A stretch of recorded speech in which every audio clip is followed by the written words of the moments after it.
افغان لوبغاړی د نیوزیلینډ په استازیتوب لوبیږي. سلام ستړي مشئ واټي کرکټ ته مو هرکلی کوم.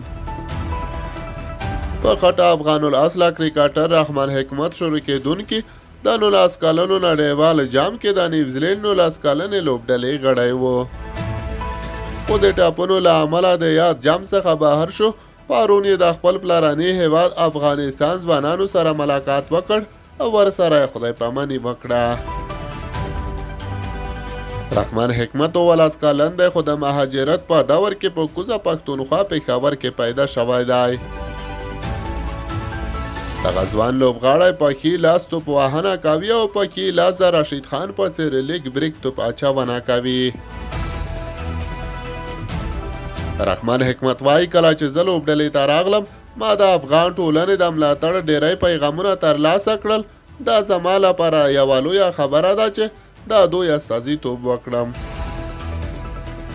نوموړی زیاتوي چې د کار زه هم وهڅولم چې ډیر زیار وباسم او په لوړه کچه پرفارمنس وکړم، ځکه چې زه ممکن لومړی افغان لوبغاړی یم چې د نیوزیلینډ لپاره لوبه کوم. رحمان حکمت په پښتو خبرې کوي. هغه په خپل کلتور پورې تړلی پاتې شوی او په آکلینډ کې د افغاني ټولنې فعال غړی دی. د یو هویت دی چې هغه پرې ویاړي او وایي چې هیڅکله به په خپل هویت تجارت نه کوي.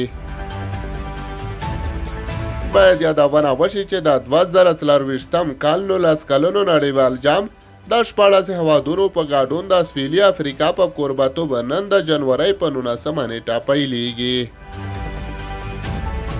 ټاکل شوې ده چې افغانستان به خپله پیلیزه لوبه سبا د جنورۍ په 20 نیټه د سرسخت سیال پاکستان په وړاندې ترسره کړي.